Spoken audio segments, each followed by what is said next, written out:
नहीं, I am not able to hear you.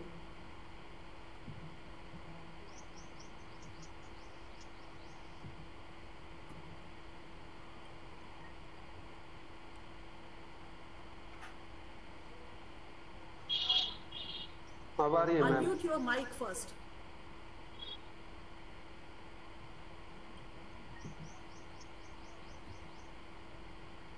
Hello ma'am, good morning. मेरी आवाज आ रही है सर? अरुण सर,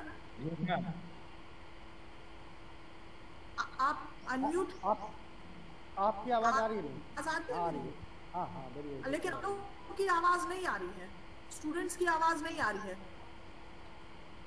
सुकुल अपना, हाँ राना, आप अपना अनम्यूट किए हैं लेकिन आवाज नहीं आ रही है।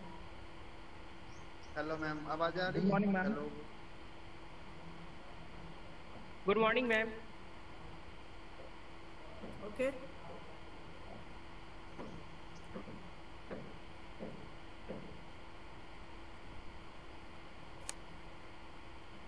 बच्चे आपकी आवाज सुन रहे हैं मैडम? आनी चाहिए। बच्चे आपकी आवाज सुन रहे हैं?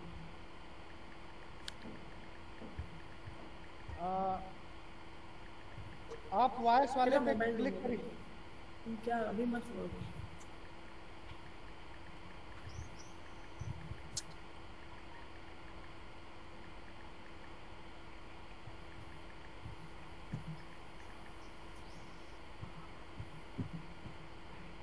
आपकी आवाज आ रही है? Okay sir.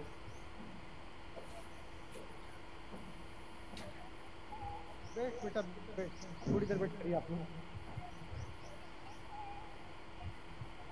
हाँ, आवाज आप लोग की नहीं आ रही है। हाँ हाँ,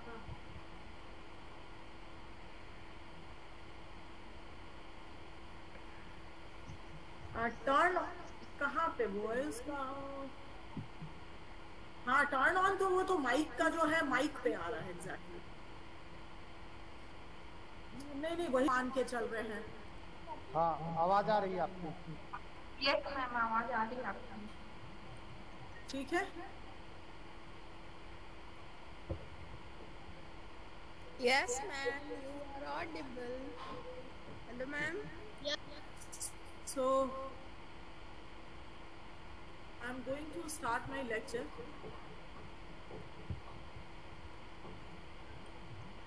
हेलो, हाँ राहुल, आवाज सुनाई दे रही है हमारी? Yes ma'am. कोई बात नहीं, स्लाइड दिख रहा है कि नहीं?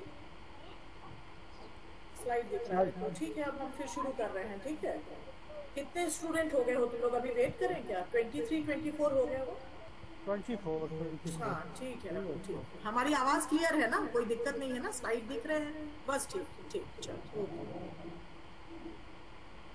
सो okay, fine. Warm welcome in my first class to all my students of rural development, and myself Dr. Manshi Shwarso, and I think this is my first class with all of you, and I'm going to take class on a very relevant topic, that on community health. And I think in present context it is the vital topic जिस पे शायद हम लोग सभी को बात करने की जरूरत है और ये समझने की जरूरत है कि कम्युनिटी हेल्थ क्यों इम्पोर्टेंट है। And this specific time of pandemic of Covid, community health is the only way out. सिर्फ यही एक रास्ता ऐसा है जिससे हम लोग शायद इस परेशानी से थोड़ा निजात पा सकते हैं, या थोड़ी जल्दी निजात पा सकते हैं, या कम कॉम्प्लिकेशंस से निकल सकते हैं। And that is the only way out, that is community health. So what is exactly community health? ये कम्युनिटी हेल्थ का कंसेप्ट क्या है और आपके सिलेबस में कम्युनिटी हेल्थ को क्यों इंक्लूड किया गया है, ये थोड़ा सा हम लोग समझते हैं।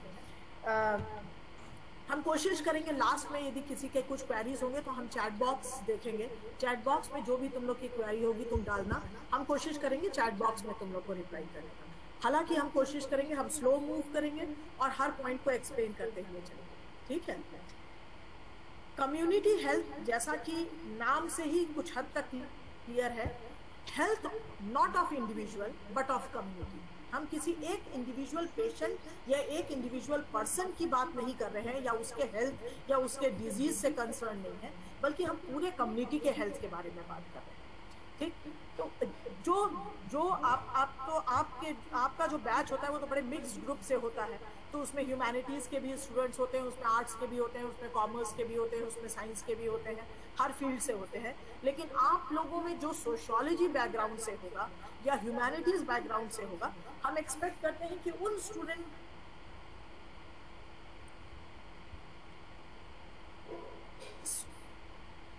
को शायद कम्युनिटी का डेफिनेशन पता होगा, या वो ये थोड़ा सा ये कम्युनिटी मतलब क्या है। Health almost we all know कि हेल्थ मतलब क्या है, लेकिन हेल्थ का भी वर्ल्ड हेल्थ ऑर्गेनाइजेशन ने एक फिक्स डेफिनेशन दिया हुआ है। तो हम पहले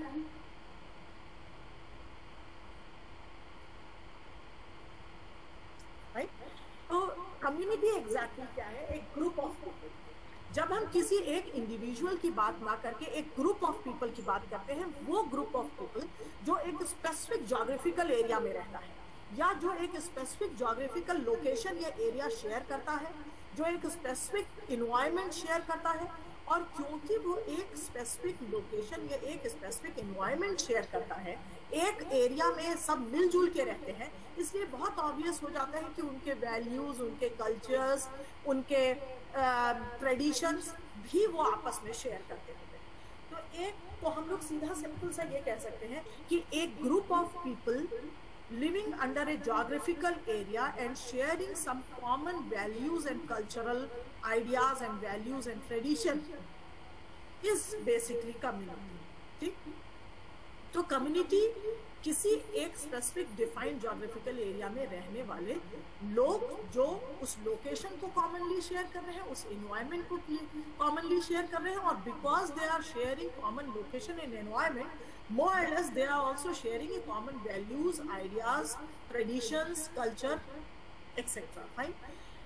Now we are talking about community health। यदि एक स्पेसिफिक एरिया में रहने वाले लोगों के ग्रुप को हम कम्युनिटी कहते हैं, तो उस स्पेसिफिक ज्योग्राफिकल एरिया में रहने वाले लोगों के हेल्थ को प्रिजर्व करने का जो भी पब्लिक या प्राइवेट एफर्ट है, उसको हम बेसिकली कम्युनिटी हेल्थ कहते हैं। Is it okay? Is it okay? I think, will you be able to understand? Okay? Yes, ma'am. Yes, ma'am. Okay, fine. So, community health basically includes private and public effort at this specific time. ये खाली अभी का समय जो ये Covid pandemic period चल रहा है, खाली इस चीज को ध्यान में रख के सारी चीजें समझने की कोशिश करो कम्युनिटी हेल्थ की, बहुत आसानी से समझ में आएगा।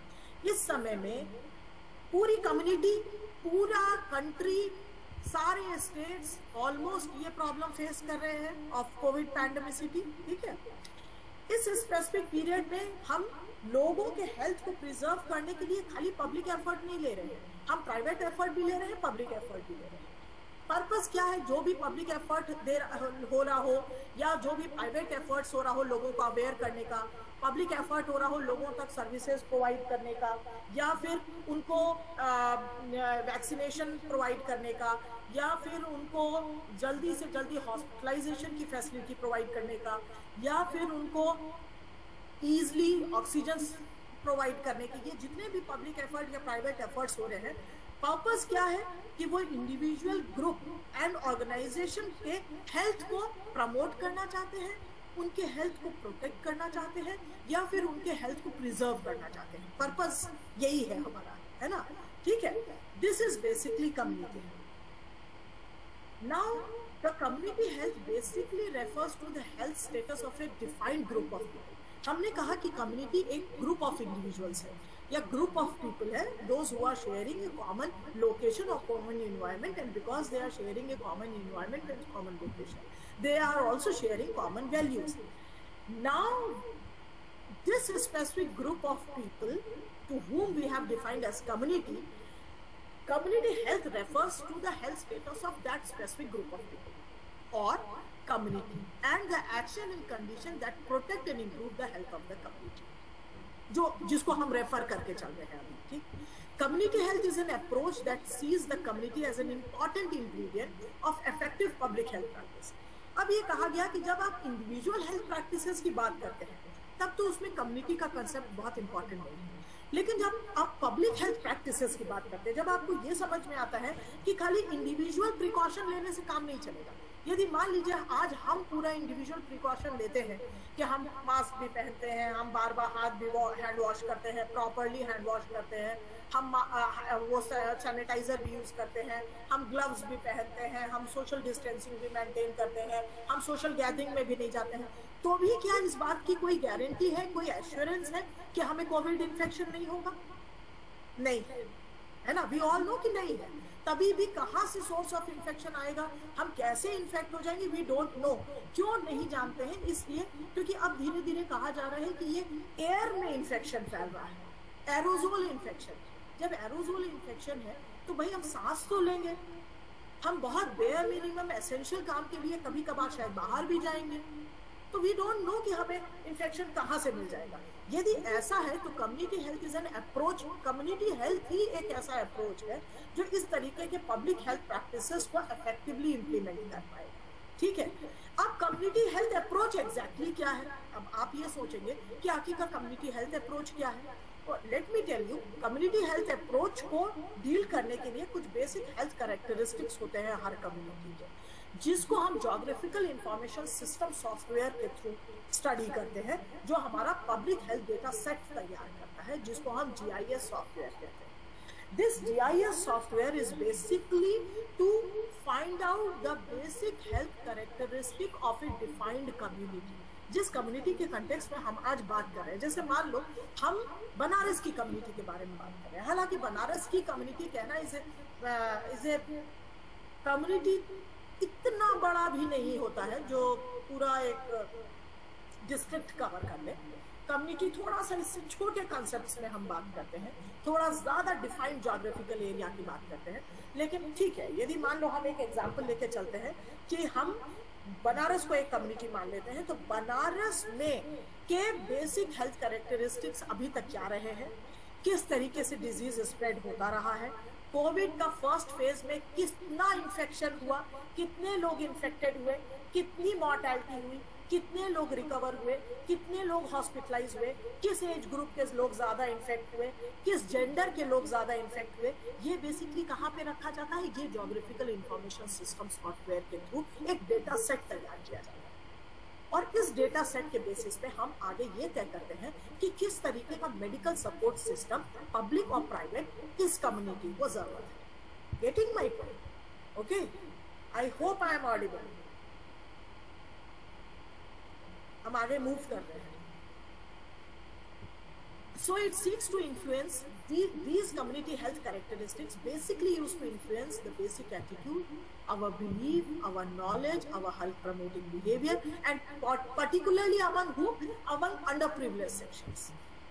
जो प्रिविलेज सेक्शन है, जो पढ़े लिखे हैं, जो सचेत हैं, जो जानकार हैं, जिनको हाइजीन का सेंस है, जिनको ये समझ में आता है कि ये डिजीज कैसे स्प्रेड कर रहा है और इसके ट्रांसमिशन को कैसे रोका जा सकता है, वो ग्रुप तो अपना केयर एक बार ले लेता है। लेकिन कम्युनिटी हेल्थ पर्सपेक्टिव या कम्युनिटी हेल्थ अप्रोचेस को लोगों में स्प्रेड करने का पर्पस बेसिकली ये है कि जो अंडर प्रिविलेज ग्रुप है, उनका एटीट्यूड, उनका बिहेवियर, उनका नॉलेज, उनका हेल्थ बिहेवियर्स थोड़ा सा रिस्पॉन्सिबल हो सके, ताकि हम डिजीज स्प्रेड को, ट्रांसमिशन को थोड़ा कंट्रोल कर सकें, ठीक। This approach takes into account cultural norms and beliefs, as I have told you, local networks, social support systems and institutions, and socio-economic as well as environmental factors. Right? तो basically जो किस approach के बारे में बात कर रहे हैं हम? बेसिकली अप्रोच की बात कर रहे हैं जो हमारा कम्युनिटी हेल्थ अप्रोच है। तो कम्युनिटी हेल्थ अप्रोच बेसिकली किन चीज़ों को फोकस करता है? कल्चरल नॉर्म्स और बिलीव्स क्या है। यदि हम बनारस के बारे में बात कर रहे हैं तो बनारस का डेटा सेट तैयार करने का जो मेन पर्पस है, वो पर्पस ये है कि हम ये देखें कि कल्चर नॉर्म्स और बिलीव्स लोगों का क्या है, वो किस तरीके का, वहाँ पे किस तरीके के लोकल नेटवर्क्स हैं, किस तरीके का सपोर्ट सिस्टम ऑलरेडी एग्जिस्ट कर रहे हैं और कहाँ पे गैप है, किन इंस्टीट्यूशंस को और ज़्यादा फैसिलिटेट करने की ज़रूरत है या किनको और ज़्यादा प्रबल बनाने की ज़रूरत है, ताकि उस कम्युनिटी के लोगों के हेल्थ को प्रिजर्व किया जा सके, प्रोटेक्ट किया जा सके। ठीक है, नाउ आई एम मूविंग।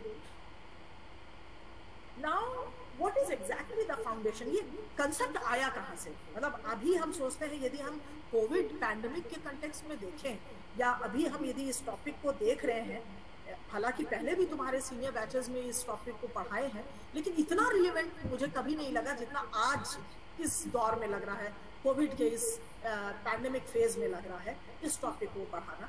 तो ये दिमाग में आता है कि आखिरकार ये बात आई कहाँ से होगी, इसका क्या फाउंडेशन होगा। तो foundation basically 3 basic foundation of community health कहा जाता है।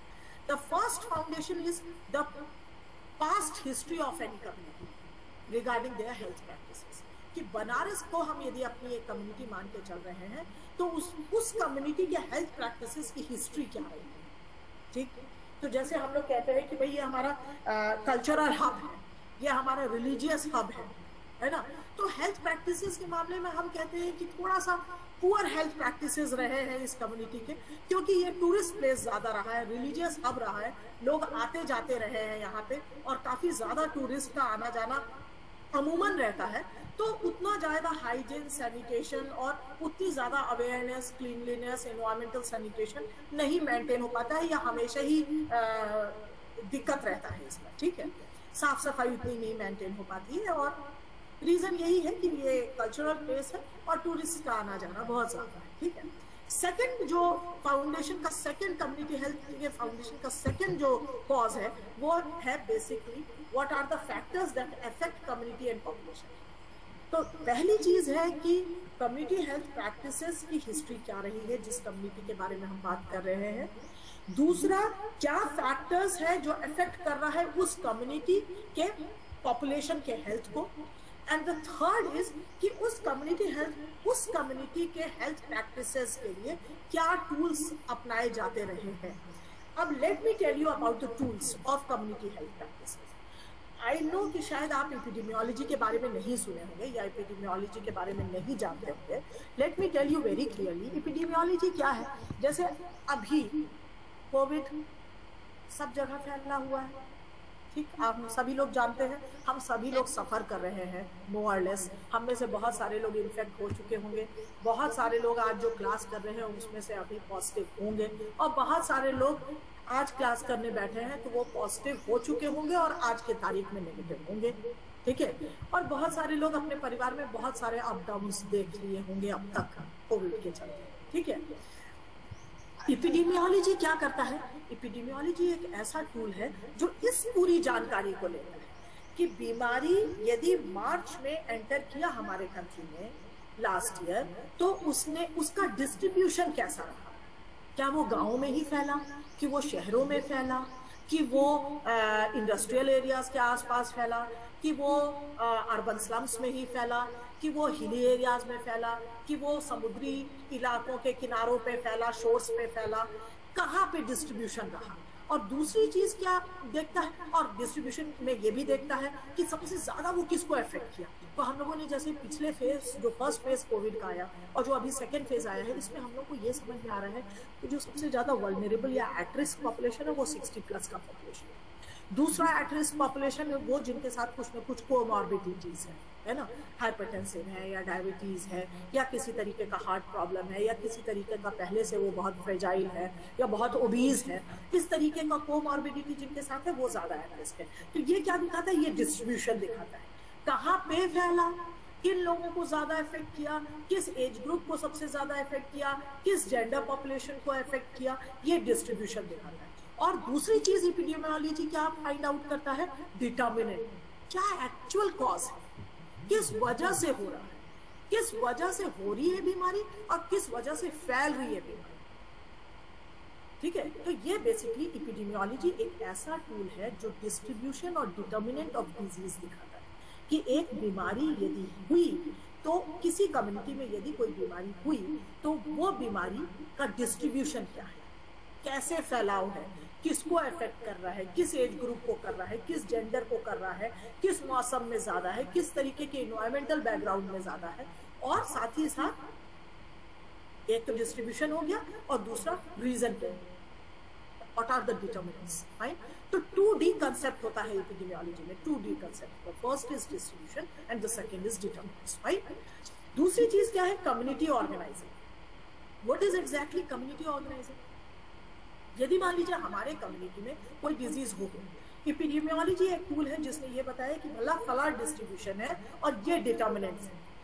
अब उससे फाइट करने के लिए कोई इंडिविजुअल जिम्मेदार नहीं है, ना प्राइम मिनिस्टर जिम्मेदार है, ना प्रेसिडेंट जिम्मेदार है, ना कोई एक इंडिविजुअल आदमी जिम्मेदार है, ना हमारा मिनिस्टर जिम्मेदार है। पूरी कम्युनिटी को ऑर्गेनाइज होकर फाइट करना पड़ेगा। This is community organising. Getting my point? Second is health promotion and disease prevention planning. यदि हमें सही रहना है तो ये रिस्पॉन्सिबिलिटी सबसे पहले हमारी है, ना कि सरकार की है, ना कि सीएमओ ऑफिस की। तो यदि हम अपना हेल्थ सही रखना चाहते हैं तो हमारा हेल्थ प्रमोशन एक्टिविटीज और डिजीज प्रिवेंशन प्लानिंग फिट होनी चाहिए। पर समझ रहे हैं आप? तो ये हमारा basically health promotion and disease prevention planning कहा जाएगा। ये हमारा नेक्स्ट टूल है, ठीक? तो ये इंडिविजुअल लेवल पे भी पक्का होना चाहिए, ये ग्रुप लेवल पे भी पक्का होना चाहिए, कम्युनिटी लेवल पे भी होना चाहिए, ये कंट्री लेवल पे भी होना चाहिए। उसके बाद मैनेजमेंट। मैनेजमेंट में आपका सिर्फ आपके इंडिविजुअल लेवल पे ही मैनेजमेंट नहीं आता है, मैनेजमेंट आपका लार्जर स्केल पे भी आता है। जैसे आपका हेल्थ डिपार्टमेंट किस तरीके का मैनेजमेंट कर रहा है, जैसे आपका हॉस्पिटल सेक्शंस जो टर्शरी केयर हॉस्पिटल्स हैं वो क्या प्लानिंग कर रहे हैं, ये सारा मैनेजमेंट में आता है। और लास्ट आता है टूल कम्युनिटी हेल्थ के लिए, दैट इज इवैल्यूएशन। भाई हमने फेज 1 फेस कर लिया कोविड का, अब उसके बाद इवैल्यूएशन स्टडीज तमाम किए गए जिसमें ये देखा गया कि भाई फेज 1 में कहाँ गैप्स हुआ, क्या गैप्स हुआ, किस तरीके से हम लोगों ने कंट्रोल किया, क्या फायदेमंद रहा, लॉकडाउन कितना इफेक्टिव रहा, लॉकडाउन से क्या फायदे हुए, उससे ट्रांसमिशन किस हद तक रोका गया, कि लॉकडाउन से कोई फायदा नहीं हुआ। ये सारी चीजें बेसिकली इवैल्यूएशन है। ये भी कम्युनिटी हेल्थ का एक टूल है, क्योंकि जब तक आप अपने काम को इवैल्यूएट नहीं करते हैं तब तक आप ये नहीं समझ पाते हैं कि इसका फायदा क्या है, नुकसान क्या है, और भविष्य में आपको ये करना है या नहीं करना है। Getting my point? हम लोग ही अपना रोज दिन का काम करते हैं तो हम सेल्फ इवैल्यूएशन करते हैं कि ये चीज हम करें कि नहीं। हमने आज पढ़ाई का अपना टाइम टेबल बनाया, हम रात को ये देखते हैं कि भैया हमारा ये टाइम टेबल कितना प्रोडक्टिव रहा है। यदि हमारा ये टाइम टेबल प्रोडक्टिव रहा है तब तो हम आगे के दिनों के लिए वो प्लानिंग रखेंगे। यदि हमारा प्लानिंग आज का बहुत प्रोडक्टिव नहीं रहा है तो अगले दिन हम वो प्लानिंग नहीं करते हैं। ये क्या है? ये इवैल्यूएशन है, यही इवैल्यूएशन है, ठीक है? तो इसी तरीके से कम्युनिटी हेल्थ के लिए भी कुछ बेसिक फंडामेंटल टूल्स हैं जिसमें epidemiology, community organising, health promotion and disease prevention planning, management and evaluation. These are some of the tools which we use to ensure community health. Getting? Now I am moving ahead. What are the factors? हमें ये भी तो जानना होगा कि आखिर वो factors क्या है जो कम्युनिटी के हेल्थ को अफेक्ट करते हैं। तो यदि देखा जाए तो उसे 4 कैटेगरी में हम रख सकते हैं, ठीक है? 4 मेजर कैटेगरीज में हम रख सकते हैं। वो 4 मेजर कैटेगरीज क्या है? सबसे पहला फंडामेंटल कैरेक्टरिस्टिक क्या है? Social and culture. हमारे अपने बिलीफ, हमारे अपना ट्रेडिशन, हमारे अपने सोशल नॉर्म्स, हमारा अपना सोशियो इकोनॉमिक स्टेटस, हमारी पेइंग कैपेसिटी, हमारी परचेजिंग कैपेसिटी, हमारा अवेयरनेस, हमारी literacy, then our own economy, how much we are economically self sufficient to sustain in such circumstances, first, and second our paying capacity, our purchasing capacity, right? ठीक है? जैसे हम कह रहे हैं मास्क पहनिए, ग्लव्स पहनिए, आप सैनिटाइजर का यूज करिए। We must have that purchasing capacity or paying capacity so that we can continuously maintain putting mask on our face or while going outside and having sanitizers with us while going outside or having gloves with us. Getting my point? यदि हमारी purchasing capacity नहीं रहेगी, हमारी economy इतनी sound नहीं रहेगी, तब तक ये चीज संभव नहीं हो पाएगा, ठीक है? The second is politics. Political influence and political will is again very important. See, आज political will है तो कोविशील्ड वैक्सीन जो पूरा कॉस्ट गवर्नमेंट अभी बियर कर रहा है वो हमें फ्री ऑफ कॉस्ट मिल रहा है, ठीक है? तो सबसे पहले ग्रुप हमारा 60+ को दिया गया। पहले हमारा हेल्थ वर्कर्स, हेल्थ फील्ड में जो भी एसोसिएटेड हमारे वॉरियर्स हैं, पहले उनको वैक्सीनेट किया गया क्योंकि वही सबसे ज़्यादा एट रिस्क थे, सबसे ज़्यादा एक्सपोज थे। फ्री ऑफ कॉस्ट दिया गया, फिर उसके बाद 60+ को ओपन किया गया, फिर उसके बाद 45+ को ओपन किया गया, फिर एक में से आपका 18+ को ओपन किया, ठीक है। तो ये सारी चीजें बेसिकली क्या है, ये हमारा पॉलिटिकल विल है, गवर्नमेंट का विल है, पॉलिटिकल विल है, पॉलिटिकल परसुएशन है, तो ये चीजें हो पाएगी, गेटिंग है ना। पॉलिटिकल विल है कि हमारी सरकार ये चाहती है, हमारा गवर्नमेंट ये चाहता है कि बनारस में BHU में एमपी थिएटर में एक हमारा medical support system with so many beds तैयार हो, ताकि जो क्राइसिस हो रहा है, ICU में बेड नहीं मिल पा रहा, हॉस्पिटल्स में बेड नहीं मिल पा रहा कोविड पेशेंट को, उनको कम से कम बेड मिले और उनको कुछ बेसिक हेल्थ सपोर्ट सिस्टम्स हो, ठीक है। And the last is religion, our religious practices, our religious ideas and values is also equally important, which can affect the health of the community. Fine. This is the first section, that is socio-cultural. Right. The second section is physical factors. Physical factors, for example, the first physical factor that is the most important factor which can affect the health of the community as well as individual is geography. Geography means environmental factors. What are the environmental factors? What are the geographical factors? Light कमरों में है कि नहीं, ventilation proper है कि नहीं, fresh air है कि नहीं। यदि फ्रेश एयर है, वेंटिलेशन है, तो शायद वायरस बहुत ज़्यादा कमरे में नहीं सरवाइव कर पाएगा या नहीं रहेगा। ये बार बार कहा जा रहा है, आप देख रहे होंगे वीडियोस कि बार बार कहा जा रहा है कि कमरे में अच्छा वेंटिलेशन, क्रॉस वेंटिलेशन होना चाहिए, क्योंकि एरोजोल इन्फेक्शन भी फैल रहा है। वायु में भी जो छोटे पार्टिकल हैं, जो छोटे कण हैं वायरस के, वो हवा में भी तैर रहे हैं। तो यदि वेंटिलेशन अच्छा रहेगा तो वो सस्टेन ज़्यादा देर रहेगा। यदि वेंटिलेशन अच्छा नहीं रहेगा तो बहुत देर तक कमरे में ही बने रहेंगे, और उस कमरे में जो भी आएगा, जो आपका होस्ट होगा, जो इन्फेक्टेड नहीं भी होगा, वो इन्फेक्शन ले लेगा, ठीक है। तो ये हमारा ज्योग्राफी है basically. Geography means environmental factors. Next है इंडस्ट्रियल डेवलपमेंट। किस तरीके की इंडस्ट्रीज डेवलप हो रहे हैं। पिछली बार आप देखे होंगे कि जब हमारा कोविड शुरू हुआ था तो PPE किट के लिए, ग्लव्स के लिए, मास्क के लिए जाने कितने, और सैनिटाइजर्स के लिए जाने कितने इंडस्ट्रीज रातों रात डेवलप हुए, गेटिंग, जाने कितने हॉस्पिटल्स और जाने कितने मेडिकल फैसिलिटीज ओवरनाइट डेवलप किए गए, ओवरनाइट स्टैब्लिश किए गए, है ना। तो ये तो एक चीज है, लेकिन इंडस्ट्रियल डेवलपमेंट के कुछ प्लस पॉइंट भी है और कुछ उसके ड्रॉबैक्स भी हैं। तो ये भी हेल्थ को अफेक्ट करता है। यदि इंडस्ट्रियल डेवलपमेंट सारे इंटरनेशनल लेबर ऑर्गेनाइजेशन के नॉर्म्स को और इंडस्ट्रियल डेवलपमेंट के नॉर्म्स को ध्यान में रखते हुए बनाया जा रहा है तो शायद नुकसान कम, फायदा ज्यादा होगा। लेकिन यदि उन चीजों को ओवरलुक किया जाएगा तो शायद नुकसान ज्यादा होगा। The next is community size. Community size क्यों इंपॉर्टेंट है? क्योंकि पॉपुलेशन डेंसिटी बहुत इंपॉर्टेंट है। तमाम ऐसे डिजीज हैं जो हाई पॉपुलेशन डेंसिटी के चलते फैलता है।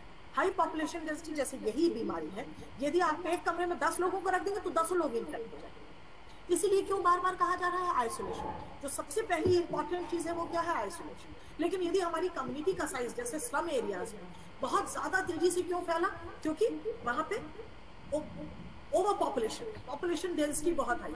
एक घर में 10-10, 12-12 लोग रह रहे हैं और घर एक कमरे में, और घर भी सब एक दूसरे से एकदम सटे हुए हैं। ना वहाँ पे सनलाइट पहुँचता है, ना वेंटिलेशन है, ना प्रॉपर क्रॉस वेंटिलेशन है, ना हवा आता है, कुछ भी नहीं है, समझा रहे हैं। तो इस तरीके की यदि सिनेरियो होगी तो वो हेल्थ को अफेक्ट करेगा, और वो इंडिविजुअल हेल्थ को नहीं, पूरे कम्युनिटी के हेल्थ को अफेक्ट करेगा। And the last one is environment. We all know कि एनवायरमेंट बहुत इंपॉर्टेंट है। यदि हमारा एनवायरमेंट अच्छा है, क्लीन है, साफ सुथरा है, अच्छा वेंटिलेशन है, अच्छा सनलाइट है, तो हमारे लिए डिजीज को के लिए फाइट करना आसान है और डिजीज स्प्रेड को रोकना भी आसान है, ठीक है। The third factor is individual behaviour. It is again the important component. हम गवर्नमेंट कुछ भी कर ले, जैसे अभी तुम लोग बार बार सुन रहे होगे हर्ड इम्यूनिटी। हर्ड इम्यूनिटी तो तभी डेवलप होगा, लोग ज्यादातर कह रहे हैं हर्ड इम्यूनिटी तो तभी डेवलप होगा जब लोगों को कोविड हो जाएगा या कोविड के पेशेंट के आसपास रह लेंगे, माइल्ड इन्फेक्शन होके निकल जाएगा, लेकिन वो बहुत सीवियर नहीं होने पाएगा। तो हर्ड इम्यूनिटी एग्जैक्टली क्या है? हर्ड इम्यूनिटी है जब कंसर्टेड एफर्ट होता है कई सारे लोगों का, तब हम किसी एक बीमारी से फाइट कर पाते हैं। जैसे कोविड से यदि हमें फाइट करना है तो या तो कोविड हो हमें, या हमें वैक्सीनेशन बहुत स्ट्रांग लगा हुआ हो, या फिर हम माइल्ड इन्फेक्शन लिए लेकिन हमारी अपनी इम्यूनिटी इतनी अच्छी थी कि वो इन्फेक्शन हमें कोविड नहीं कर पाया। इन्फेक्शन हुआ लेकिन निकल गया, हल्का इन्फेक्शन, ठीक है, बात समझ में आ रहा है? तो इसको हम कहते हैं हर्ड इम्यूनिटी। तो या तो हमारा इंडिविजुअल बिहेवियर ऐसा हो और हमारी इनर इम्यूनिटी इतनी अच्छी हो कि हम हर्ड इम्यूनिटी डेवलप करें, हमारे 10-20% लोगों को हो और बाकी लोगों को हर्ड इम्यूनिटी डेवलप कर जाए और हम निकल जाए, ठीक है। या तो ये इंडिविजुअल बिहेवियर पे डिपेंड करता है। क्यों इंडिविजुअल बिहेवियर पे डिपेंड करता है? क्योंकि हमारी अपनी इम्यूनिटी जो है वो हमारे अपने बिहेवियर पे डिपेंड करता है। हम कैसा डाइट लेते हैं, हम कैसा न्यूट्रिशन है हमारा, हमारी फिजिकल एक्टिविटीज कैसी है, हमारा अपना पर्सनल हाइजीन मेंटेन करने का टेक्निक क्या है, हम कितना रेगुलर एक्सरसाइज कर पाते हैं, हम कितनी बैलेंस डाइट लेते हैं, हम कितना न्यूट्रिटिव फूड लेते हैं, गेटिंग माय पॉइंट, हम कितना प्रिकॉशन ले रहे हैं। तो ये सारी चीजें हमारी इंडिविजुअल बिहेवियर पर डिपेंड करता है। तो हमारा इंडिविजुअल बिहेवियर ये डिसाइड करता है कि हमारी इनर इम्यूनिटी क्या है, और हमारी इनर इम्यूनिटी ये डिसाइड करता है कि हम कितनी जल्दी हर्ड इम्यूनिटी डेवलप करें, ठीक। दूसरा चीज है personal behaviour regarding health enhancing behaviour like exercises, nutritional diet intake, luxurious life, बहुत ज्यादा सीडेंटरी लाइफस्टाइल ना हो हमारा, है ना, और हम जल्दी से जल्दी अवेयर हो, हम सैनिटेशन मेंटेन करें, हम जल्दी से जल्दी इम्यूनाइज हो, हम वेस्ट मैनेजमेंट कर सकें, हम जो हमारा गार्बेज है उसको रिसाइकिल कर सकें। जैसे अभी बार बार कहा जा रहा है कि जो कोविड वेस्ट है उसकी रिसाइकलिंग बहुत प्रॉपर होनी चाहिए, है ना। यदि कोविड पेशेंट से निकला हुआ जो वेस्ट है यदि उसको हम प्रॉपर डिस्पोज नहीं करते हैं तो वो भी अपने में इन्फेक्शन स्प्रेड करने के लिए बहुत रिस्पॉन्सिबल हो सकता है, ठीक है। तो ये सारी चीजें बेसिकली क्या है, हमारा इंडिविजुअल बिहेवियर। तो तुम देखो अभी गवर्नमेंट कई जगहों पे RT-PCR सेंटर्स, शुरू में फेज 1 में क्या हुआ, हमारा कोविड टेस्ट के लिए सेंटर्स बने रहे लेकिन लोग डर के मारे अपना RT-PCR टेस्ट कराने के लिए ही नहीं जाने के लिए तैयार हुए कि नहीं RT-PCR टेस्ट कराएंगे, कोविड टेस्ट कराएंगे, कहीं कोविड आ जाएगा तो लोग हमको आइसोलेट कर देंगे और हमें अपने लोगों से अलग रहना पड़ेगा। भाई आपको अपने लोगों से अलग रहना पड़ेगा आपके अपने लोगों को बचाने के लिए। आइसोलेशन का पर्पस क्या था? आइसोलेशन का पर्पस था कि आप अपने लोगों को सुरक्षित कर सकें। तो इससे अच्छी क्या बात हो सकती है यदि आप कुछ दिन, 14 दिन, 15 दिन, 17 दिन, 20 दिन अलग रह के अपने लोगों को बचा लें, तो इससे आसान उपचार क्या हो सकता है, गेटिंग। तो ये चीजें बेसिकली, और इसी तरीके से इम्यूनाइजेशन में भी कुछ लोगों ने सुन लिया, अरे वो टीका जो कोविड का लग रहा है वो कोई फायदा नहीं है, वो तो उससे कोई बचाव नहीं हो रहा है, अरे वो टीका लगने से बुखार हो जा रहा है या हाथ में दर्द हो जा रहा है। नहीं, कोई भी वैक्सीनेशन यदि आपको हुआ और यदि वो आपके बॉडी को सूट किया तो वो कहीं ना कहीं तो कुछ ना कुछ रिप्रेजेंट करेगा। यदि रिप्रेजेंट नहीं करता है तो हम शायद ये एश्योर नहीं हो पाते हैं कई बार कि वो हमें फायदा करेगा कि नहीं, या हमारा बॉडी उस वैक्सीन को एक्सेप्ट कर लिया है। लेकिन यदि थोड़ा बहुत तकलीफ उठाने से हम अपने आप को प्रोटेक्ट कर सकें, अपने नियर एंड डियर वंस को प्रोटेक्ट कर सकें, हम ट्रांसमिशन में योगदान ना करें और हम कॉम्प्लिकेशंस में योगदान ना करें, तो मुझे लगता है शायद अच्छा सौदा है ना। तो ये सोचने वाली चीज है। लेकिन ये सारी चीजें हम बेसिकली बेसिक अवेयरनेस की चीजें हैं। ये सब चीजें हमारे इंडिविजुअल बिहेवियर पे डिपेंड करता है, ठीक है। तो ये हमारा थर्ड फैक्टर है। So we have discussed 3 factors which can affect our health of the community. First is social and cultural factors. Second is physical factors. Third is individual factors. And the last is community organization. Community organization, that as I have told you earlier, community organization individual level का नहीं है. Basically इसमें इसमें 2-3 चीजें आती हैं। पहला आता है planned action. Planned action means organised action.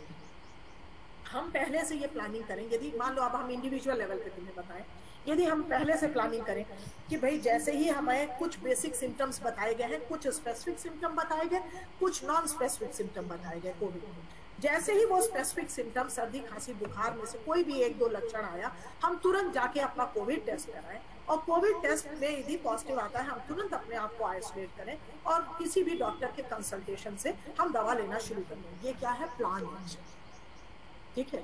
तो यदि सभी लोग इस तरीके का प्लान एक्शन लेते शुरू से, तो शायद इतना स्प्रेड न कर पाता। यदि शुरू से हम प्रिकॉशंस तो बताए जा रहे थे वो लेते, तो शायद इतना ट्रांसमिशन नहीं होने पाता। ठीक।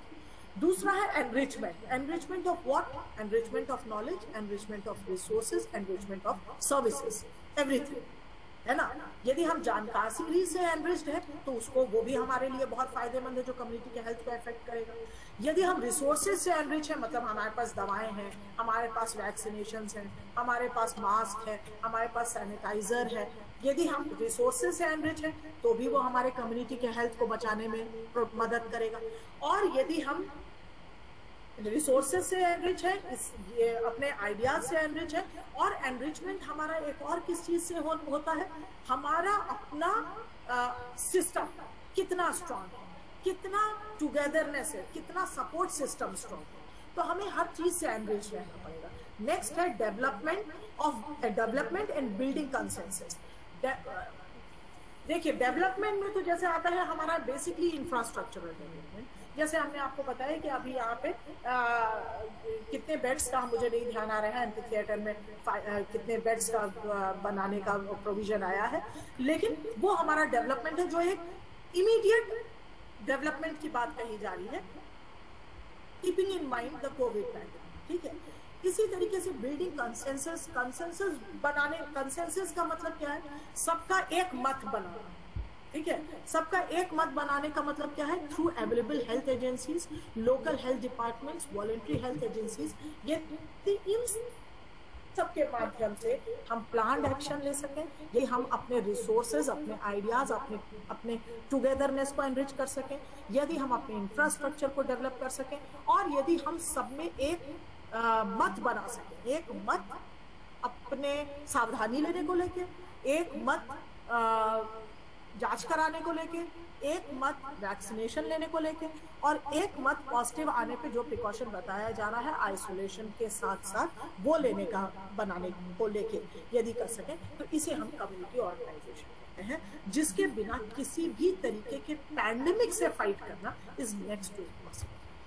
यदि ऐसी भी, देखिए, कम्युनिटी हेल्थ उन्हीं बीमारियों के बारे में बात कहा जा रहा है जो पूरी कम्युनिटी को अफेक्ट कर रहा है, गेटिंग, है ना। ऐसी बीमारियों के बारे में नहीं बात किया जा रहा है जो पूरी कम्युनिटी को नहीं अफेक्ट कर रहा है। ठीक है।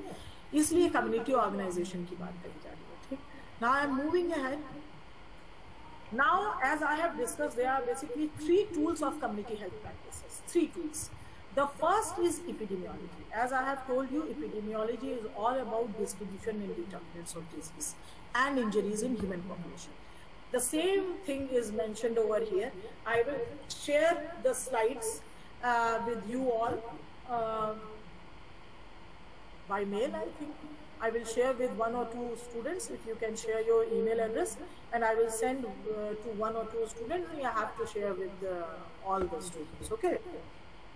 So the first is epidemiology. Epidemiology is defined as the study of the distribution and determinants of diseases, and I have discussed, so I am not going to explain it again. Right? So epidemiology has sometimes been referred to as population medicine. Why population medicine? क्योंकि जब तक आप ये नहीं समझेंगे कि बीमारी का डिस्ट्रीब्यूशन कैसा है और बीमारी हुआ क्यों, उसके डिटर्मिनेंट्स क्या है, उसके फैक्टर्स क्या है, तब तक आप उसको ट्रीट नहीं कर सकते।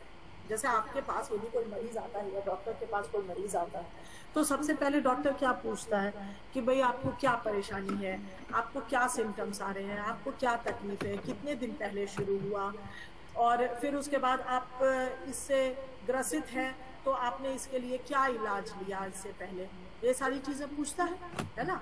तो ये पूछने के बाद ही तो वो डिसाइड करता है कि इस बंदे को बीमारी क्या है और इसको इलाज क्या दिया जाना चाहिए। ठीक है। तो ये इसलिए एपिडेमियोलॉजी एक तरीके से डिजीज डायग्नोसिस या कह लो problem diagnosis by identifying the distribution and determinants of the disease. क्योंकि जब तक हम डिजीज का डिस्ट्रीब्यूशन नहीं जानेंगे, जब तक हम डिजीज के डिटर्मिनेंट्स नहीं जानेंगे, तब तक हम कोई उसका इलाज नहीं कर पाएंगे। इसलिए इसे पॉपुलेशन मेडिसिन कहते हैं। Second is community organising. As I have told you, and Herbert Robin and Irene Robin has very well defined the concept of community organizing. They have defined community organizing as bringing people together लोगों को एक साथ लाना, किस लिए? To combat shared problems. जो shared problem है, जो प्रॉब्लम किसी एक की नहीं है, सबकी है, तो यदि वो प्रॉब्लम सबकी है तो सब लोग मिलके उससे फाइट करें and increase their say about the disease. और लोगों की जवाबदेही बढ़ाने की जरूरत है कि वो खुद डिसाइड करें कि मिलके वो इस बीमारी से कैसे फाइट करें दैट अफेक्ट्स देयर लाइफ। एक ऐसी बीमारी जो पूरे समूह के लोगों के हेल्थ को अफेक्ट कर रहा है, उससे लड़ने के लिए सब लोग एकजुट हों और मिलके ये डिसाइड करें कि इस बीमारी से कैसे निजात पाया जाए। इसे हम community organising. Am I clear? I think I am clear. For example, यदि मान लीजिए आपके आस पड़ोस में किसी तरीके का कोई वायलेंस हो रहा है और पूरा समुदाय एक हो कि उस वायलेंस के अगेंस्ट आवाज उठाए, तो इसे कम्युनिटी ऑर्गेनाइजिंग का एक एग्जाम्पल, छोटा सा एग्जाम्पल माना जाता है। इसी तरीके से कम्युनिटी ऑर्गेनाइजिंग बेसिकली एक ऐसा आइडिया है जिसमें यदि कई लोग एक ही परेशानी से ग्रसित है तो उस परेशानी का निजात सब लोग मिलके यदि निकाले तो इसे कम्युनिटी ऑर्गेनाइजिंग कहते हैं। ठीक। And the last one, third, which is the important concept और tool of community health practice, जो आप सब लोगों के लिए भी बहुत इंपॉर्टेंट है क्योंकि आप स्टूडेंट ऑफ रूरल डेवलपमेंट है, और जो रूरल डेवलपमेंट का एक बहुत इंपॉर्टेंट कंसेप्ट होता है वो होता ही है to spread correct information among the under privileged population. So health education involves health promotion and health prevention. HP and DP, these are the two fundamental concepts of health education. Health promotion and disease prevention. तो जब आप health promotion में क्या आता है, health promotion में क्या आता है, जैसे यदि हम कोविड के कंटेक्स्ट में बताएं तो हम आपको बहुत क्लियरली यदि कैटेगराइज करके बताएं तो जो बात हम लोग जैसे ये बात है कि आप सोशल डिस्टेंसिंग मेंटेन करिए, आप भीड़ में मत जाइए, आप हमेशा मास्क पहनिए, आप हाथ धोइए बार बार, हैंड वॉशिंग भी करिए। तो जो प्रॉपर टेक्निक हैंड वॉशिंग का बताया गया है, 6 to 8 steps of hand washing जो यूनिसेफ ने बताया है, उसको प्रैक्टिस करिए। और यदि आप हाथ नहीं धो सकते हैं तो कम से कम सैनिटाइजर का उपयोग करिए। ये क्या है? ये हेल्थ प्रमोशन टेक्निक्स है। आपको अभी बीमारी हुई नहीं है, लेकिन आप वो हेल्दी हैबिट्स को प्रमोट करने की कोशिश कर रहे हैं जिससे आप अपना बचाव कर सकें। अब यदि डिजीज प्रिवेंशन कहा जाए तो डिजीज प्रिवेंशन में क्या आ जाता है? Basically isolation, home quarantine. ठीक है, ये बेसिकली डिजीज प्रिवेंशन टेक्निक्स। अब डिजीज तो हो गया है, भले ही वो प्राइमरी लेवल पे है, भले ही वो प्रिमोडियल लेवल पे है, लेकिन डिजीज कहीं ना कहीं आ गया है। अब आपको उसको फैलने से बचाना है, डिजीज से प्रिवेंट करना है अपने आप को और अपने आसपास के लोगों को। तो आप जैसे होम आइसोलेशन, थोड़ा भी आपको सिम्टम लगता है, भले ही आपने अभी अपने आप को टेस्ट नहीं कराया है, अभी आपका RT-PCR नहीं हुआ है, आपका अभी कोविड पॉजिटिव नहीं हुआ है, लेकिन फिर भी आप अपने आप को होम क्वारंटाइन कर लिए, या आप अपने आप को आइसोलेट कर लिए, या आप प्रिकॉशन लेना शुरू कर दिए, ठीक है, या आप दवा लेना शुरू कर दिए डॉक्टर से कंसल्ट करके। ये बेसिकली डिजीज प्रिवेंशन टेक्निक्स। तो हेल्थ प्रमोशन और डिजीज प्रिवेंशन में जो बेसिक अंतर है वो यही है कि हेल्थ प्रमोशन एक वाइडर पर्सपेक्टिव, ब्रॉडर पर्सपेक्टिव, और डिजीज प्रिवेंशन थोड़ा ज्यादा स्पेसिफिक होता है। बीमारी हुई नहीं है लेकिन बीमारी से बचाव के तरीके यदि हम अपनाने लग गए उसे हम हेल्थ प्रमोशन कहते हैं। लेकिन बीमारी हमारे काफी नजदीक आ चुका है, हम कुछ हद तक उससे ग्रसित हैं, या हमारे नियर वंस या हमारे फैमिली मेंबर्स या नेबरर्स हमारे उससे ग्रसित हैं, और बाकियों को फैलने से बचाने के लिए हम जो सावधानी लेने लगे वो हमारा बेसिकली डिजीज प्रिवेंशन टेक्निक्स में चला जाता है। तो health education involves health promotion and disease prevention, HP and DP programming, a process by which a variety of interventions are planned. Intervention क्या होता है? बेसिकली इंटरवेंशन दो तरह के होते हैं। एक इंटरवेंशन होता है तुम्हारा एजुकेशनल इंटरवेंशन, एक इंटरवेंशन होता है तुम्हारा सर्विस इंटरवेंशन। ठीक है, एजुकेशनल इंटरवेंशन में क्या होता है, जैसे फेज 1 में आपने सुना होगा जब कोविड का शुरुआत हुआ था तो कई प्रोग्राम चलाए गए जिसमें जगह जगह पे लोगों को अवेयर करने का मुहिम चलाई गई। गांव में लोगों को, लेबरर्स को, फैक्ट्री वर्कर्स को, जितने भी आपके स्लम एरियाज में रहने वाले लोग थे उनको अवेयर करने का कोशिश किया गया। ये क्या है बेसिकली, ये इंटरवेंशन है, ये भी इंटरवेंशन है, लेकिन ये बेसिकली आपका क्या है, एजुकेशनल इंटरवेंशन है, जिसमें आप लोगों को एजुकेट कर रहे हैं, लेकिन आप उनको कुछ दे नहीं रहे, आप कोई सर्विस नहीं दे रहे। लेकिन अब जो ये इम्यूनाइजेशन का प्रोग्राम चलाया गया, जिसमें आप अलग अलग एज ग्रुप को बुला के उनको इम्यूनाइज कर रहे हैं, कोविशील्ड वैक्सीन दे रहे हैं, ये आपका क्या है, ये सर्विस इंटरवेंशन, ठीक है ना। तो health education basically health promotion और डिजीज प्रिवेंशन प्रोग्राम है, और ये प्रोसेस बेसिकली वेरी करता है डिफरेंट इंटरवेंशंस की प्लान से, ठीक है, जिनको प्लान किया जाता है, जिनको इम्प्लीमेंट किया जाता है, जिनको इवेलुएट किया जाता है कि ये सही डायरेक्शन में है कि नहीं, और यदि ये सही डायरेक्शन में है तो हमें और कितना फंड चाहिए, कितने रिसोर्स चाहिए, कितना मैन पावर चाहिए, किस तरीके का मैनेजरियल स्किल चाहिए, और यदि नहीं सही है तो इसमें क्या गैप्स है, क्या लैकिंग है, और किस तरीके का सपोर्ट सिस्टम चाहिए, जिसको हम बेसिकली 4M सिस्टम कहते हैं। 4M सिस्टम क्या होता है, जब मैनेजमेंट की बात, हेल्थ मैनेजमेंट की बात करते हैं तो 4M सिस्टम में आता है, जिसमें हम कहते हैं मैन पावर पहला, ठीक, दूसरा हमारा मेडिसिन सपोर्ट सिस्टम, तीसरा हमारा मनी सपोर्ट सिस्टम, एंड चौथा हमारा मैनेजरियल स्किल सपोर्ट सिस्टम, ठीक है।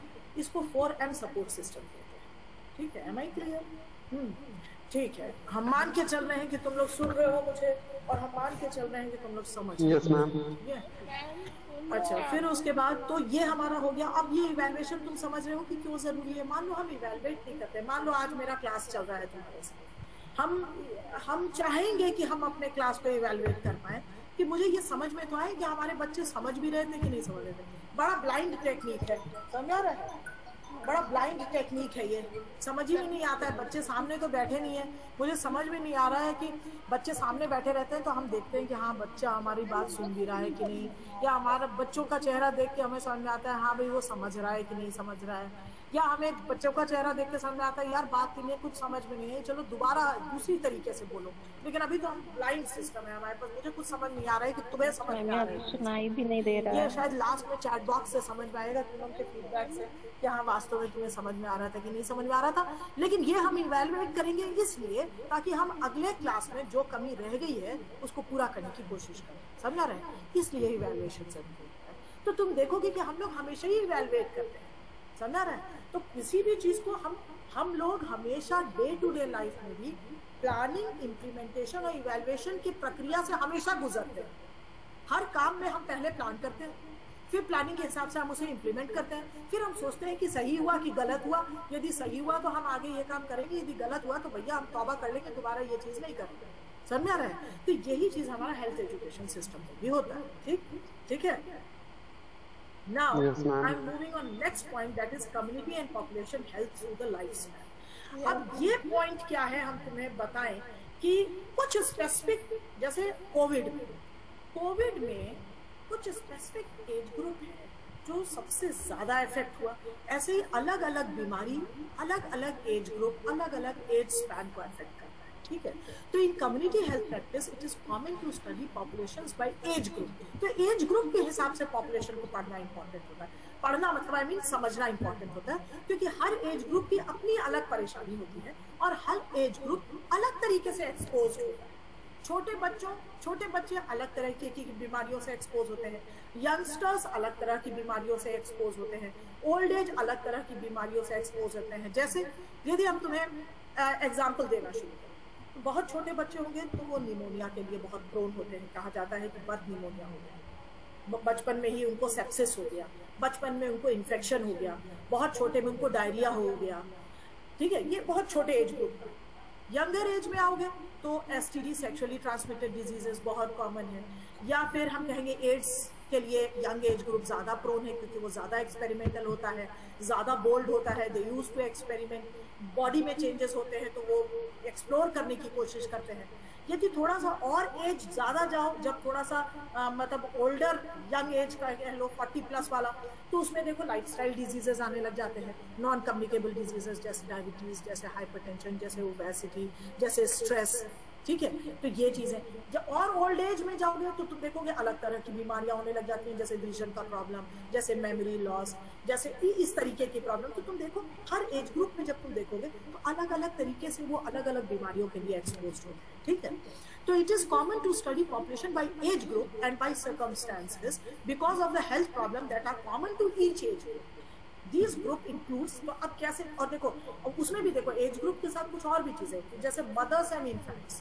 मदर और इन्फेंट को तुम देखोगे कई सारे प्रोग्राम चले हैं जो मदर और इन्फेंट्स के लिए चलाए,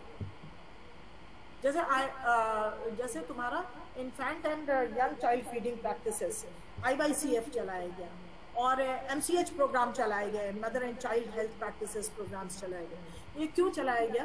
क्योंकि ये देखा गया कि रिप्रोडक्टिव एज ग्रुप की माँ, लड़कियां, रिप्रोडक्टिव एज ग्रुप कहाँ से शुरू हो जाता है आपका, 15 से लेकर 45 तक की जो महिलाएं हैं इनको रिप्रोडक्टिव एज ग्रुप कहा जाता है, ठीक है। और इस एज ग्रुप की महिलाएं और इन्फेंट बच्चे लेस देन 1 ईयर ओल्ड और children that is age between 1 to 14, ये कुछ स्पेसिफिक बीमारियों के लिए प्रोन होते हैं। उसके बाद सेकंड ग्रुप आ जाता है एडोलसेंट और यंग एडल्ट। यंग एडल्ट हम किसको कह रहे हैं? 15 से 24, और एडल्ट किसको कह रहे हैं? 25 से 64 एज, ठीक है। तो ये जो एडोलसेंट्स और यंग एडल्ट्स हैं ये भी कुछ स्पेसिफिक डिजीजेस के लिए प्रोन होते हैं, जैसे हमने आपको बताया। और एक एज ग्रुप बनाया गया है older adults and seniors, that is 65 years and older than that, ठीक है। तो उनके डिजीज, तो देखा गया कि जो डिजीज का डिस्ट्रीब्यूशन है और डिजीज का जो स्प्रेड है वो इन 3 स्पेसिफिक कैटेगरीज में ज्यादातर मूव करता है। तो जब कम्युनिटी हेल्थ के कंसेप्ट को हम पढ़ते हैं लाइफ स्पैन के हिसाब से, तो उसको हम ये 3 कैटेगरी में डिवाइड करते हैं, ठीक है। ठीक है, आगे चले, थोड़ा सा और चलते हैं, ठीक है। Maternal infant and child, that is MIC। Health encompasses the health of women of the childbearing age, that is of reproductive age group, and from pre-pregnancy through pregnancy, labor, delivery and the postpartum. Postpartum मतलब delivery होने के बाद का जो period होता है, and the health of a child prior to birth through adolescence, ठीक है। और बच्चे का हेल्थ कब से? बर्थ से लेके, बर्थ इवन बर्थ होने से पहले से लेके, जिसको हम कहते हैं कंसेप्शन, मतलब तीनों स्टेज यदि तुम ले लो, तीनों स्टेज मतलब तुम्हारा पोस्टमार्टम हो गया तुम्हारा डिलीवरी के बाद, ठीक है, कंसेप्शन के दौरान और उससे पहले का पीरियड है ना। तो एंटीनेटल, नेटल और पोस्टनेटल या पोस्टमार्टम, ठीक है। तो ये पूरा पीरियड से लेके बच्चे के एडोलसेंट एज आने तक ये पूरा MIC में कवर होता है, that is maternal infant and child health, ठीक है, which includes all these groups. MIC health statistical data are regarded as important indicator of the status of community and population. और MIC health status को सबसे important indicator माना गया है किसी भी community या किसी भी population के health status को जानने के लिए, ठीक। What next? Unplanned pregnancies, lack of prenatal care, maternal drug use, low immunization rate, high rate of infectious disease, and lack of access to health care for this population, including poor community health infrastructure.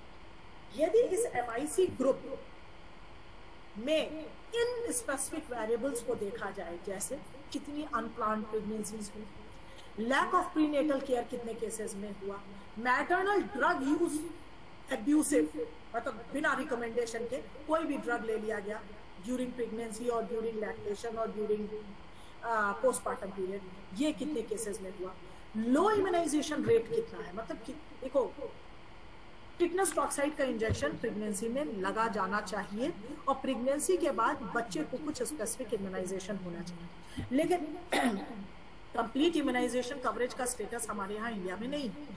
तो लो immunisation rate कितना है, कितना लो है, ठीक है, ये status.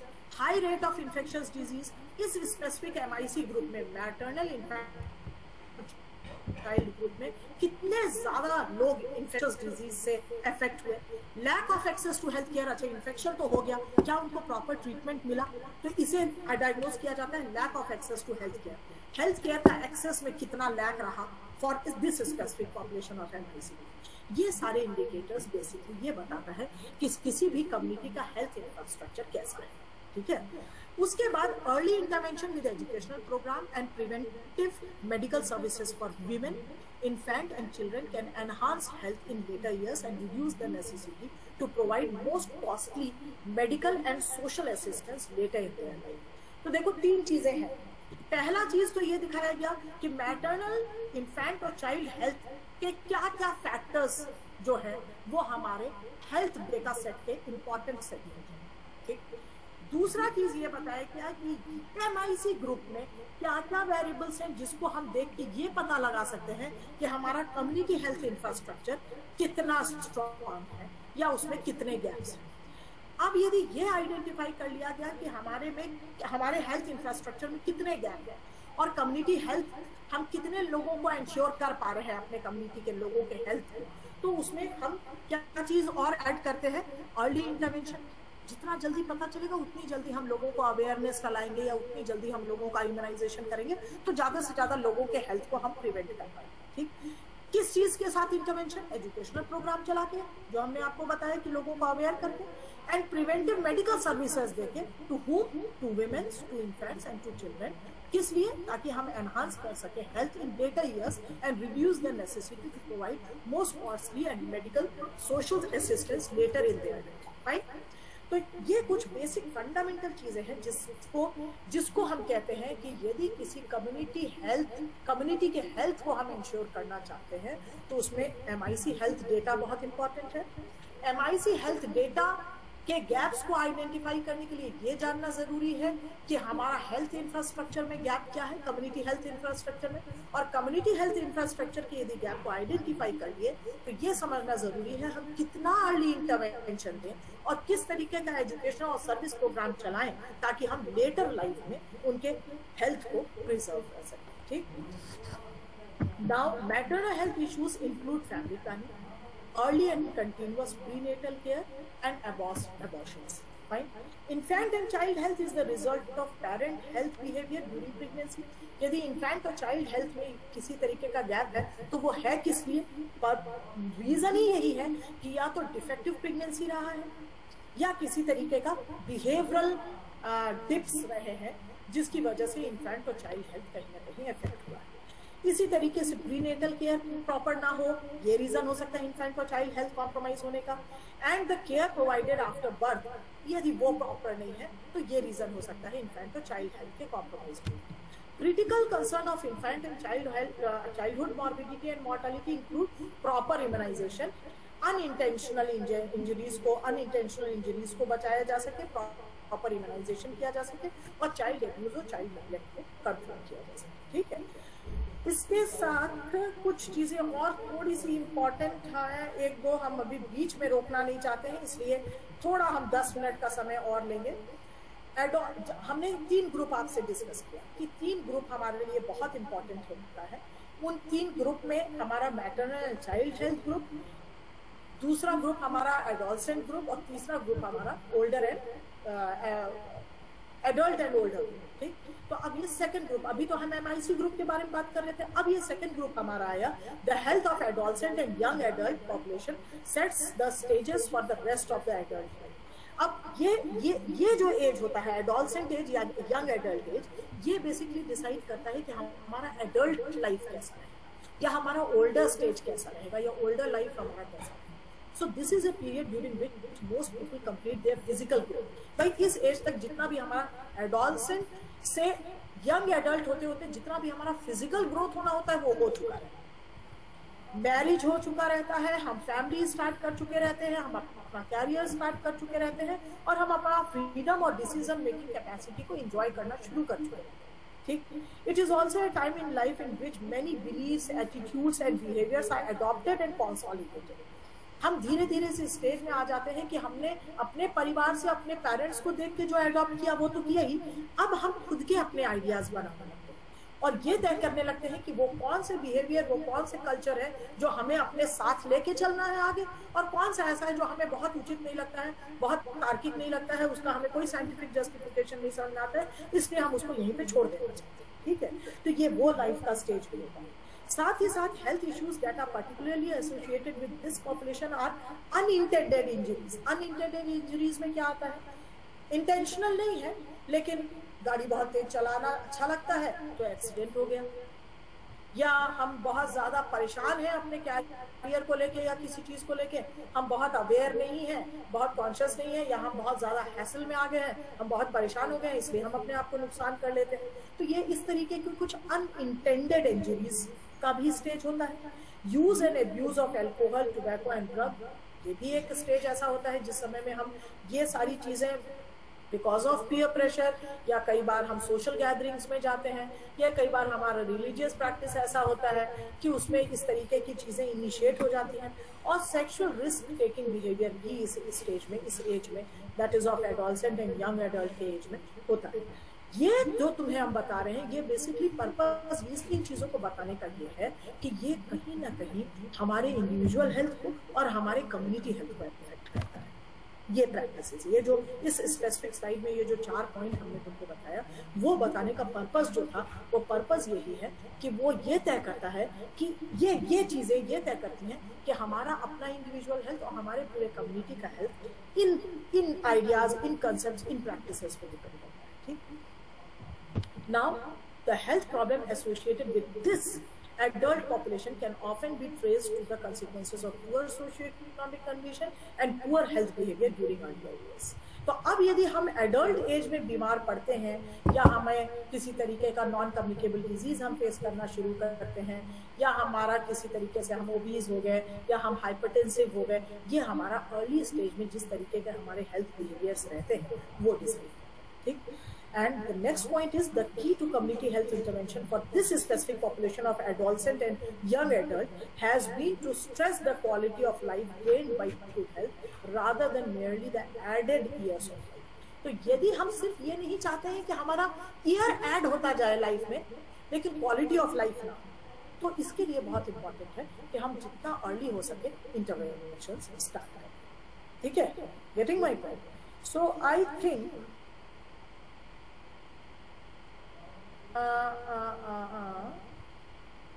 so I will be okay, let me finish up to this stage at least. So there are basically 3 strategies by which community health practices can be carried out, as we have already discussed. The health promotion, यदि हम शुरू से ही aware रहें और ऐसे ही practice adopt करें जो हमें आगे भविष्य में अपने लेटर लाइफ में बीमारियों से बचाए, इसको हम हेल्थ प्रमोशन कहते हैं। हेल्थ प्रोटेक्शन कहते हैं भाई सब लोगों का अपना अपना हेल्थ है, ठीक है, इंडिविजुअल टू इंडिविजुअल वेरी करता है हमारा हेल्थ स्टेटस, लेकिन जो भी हेल्थ है कम से कम हम उसको प्रोटेक्ट करके चलें। This is basically health protection और health preservation and the provision of health services and other resources. और हमारे पास क्या प्रोविजन है हेल्थ सर्विसेज के, हमारे पास क्या हेल्थ फैसिलिटीज हैं, हमारे क्या हेल्थ रिसोर्सेज हैं, हमारे पास नियरेस्ट हेल्थ सेंटर क्या है, वहां पे डॉक्टर की अवेलेबिलिटी क्या है, ये सारी चीजें बेसिकली हमारा थर्ड स्ट्रेटेजी आता है। तो ये they are basically 3 strategies by which community health practices can be carried out. तो किसी भी कम्युनिटी हेल्थ में कम्युनिटी के हेल्थ के प्रैक्टिसेस कैसे किस तरह से मूव करते हैं, किन चीजों पे डिपेंड करते हैं, हेल्थ प्रमोशन एक्टिविटीज पे, हेल्थ प्रोटेक्शन एक्टिविटीज पे, and provision of health services and other resources which is available to the people of that community. ठीक, and the last slide of my today's class is community health responsibilities. हर individual की community health responsibilities has been predefined, that is it prevents epidemics and the spread of disease। पहला चीज, यदि यदि अपनी community health responsibility समझें और इस तरीके से कम्युनिटी का हर सदस्य अपनी कम्युनिटी हेल्थ रिस्पॉन्सिबिलिटी समझे, तो उससे क्या होगा, एक तो हम जो भी इपिडेमिक हो रहा है या जो भी पैंडेमिक डिजीज स्प्रेड कर रहा है वो प्रिवेंट कर पाएंगे। दूसरा, प्रोटेक्ट अगेंस्ट इन्वायरमेंटल हैजार्ड। यदि वातावरण में इन्वायरमेंटल हैजार्ड्स, इंडस्ट्री लगाए, इंडस्ट्री से बहुत ज्यादा एयर पोल्यूशन निकल रहा है और वहीं पे रिहायशी इलाके हैं और सभी लोग उससे इन्फेक्ट हो रहे हैं, तो यदि हम अपनी रिस्पॉन्सिबिलिटी समझेंगे तो हम इतने अवेयर होंगे कि हम इन चीजों को रोक सकेंगे। प्रिवेंट इंजरीज, हम कुछ इंजरीज प्रिवेंट कर पाएंगे यदि हम अपनी कम्युनिटी हेल्थ रिस्पॉन्सिबिलिटी समझेंगे। हम प्रमोट कर सकेंगे हेल्दी बिहेवियर और एनकरेज कर सकेंगे हेल्दी बिहेवियर को, हेल्दी डाइट को, न्यूट्रिटिव डाइट को, एक्टिव लाइफ को, सीडेंट्री लाइफस्टाइल को अवॉइड कर सकेंगे। Respond to disasters and assist communities in recovery. Disasters यदि किसी तरीके का नेचुरल या मैनमेड डिजास्टर होता है तो यदि हम अपनी कम्युनिटी की रिस्पॉन्सिबिलिटी को समझेंगे तो शायद हम उसको रिस्पॉन्ड भी बेटर कर पाए, क्योंकि हमारी एक अच्छी प्लानिंग होगी, हम एक साथ होंगे। यदि हमारा कम्युनिटी ऑर्गेनाइजेशन होता है तो हम एक साथ मिलकर उस परेशानी से फाइट करेंगे और हम अपनी कम्युनिटी को रिकवर करने के लिए ज्यादा बेहतर असिस्ट भी कर पाएंगे। एंड द लास्ट, हम एश्योर कर पाएंगे quality and accessibility of health services. Quality health services को एश्योर कर पाएंगे और accessibility of quality health services को एश्योर कर पाएंगे। पहली चीज तो ये होनी चाहिए कि हमारे पास हेल्थ सर्विसेज होनी चाहिए। दूसरी चीज ये होनी चाहिए कि वो हेल्थ सर्विसेज क्वालिटी के होने चाहिए। और तीसरी चीज ये होनी चाहिए कि हेल्थ सर्विसेज होने चाहिए, क्वालिटी के हेल्थ सर्विसेज होने चाहिए और क्वालिटी के हेल्थ सर्विसेज हमें मिलने भी चाहिए। जिसको जरूरत हो उसको समय पे वो सर्विसेज मिल जाए। ये तब हो पाएगा जब हम अपनी कम्युनिटी हेल्थ रिस्पॉन्सिबिलिटी इसको समझेंगे। हम मतलब कोई इंडिविजुअल नहीं, पूरी कम्युनिटी। ठीक है, तो मुझे लगता है कि आज के लिए शायद इतना क्लास काफी है। So I think next class में हम rest of the slides I will discuss. ठीक है, तो I am going to stop here. Okay, so how many of you is connected? Still 23. Good. And can I stop here? Is it Yes, okay? ma'am. Yes, Okay, ma'am. ma'am.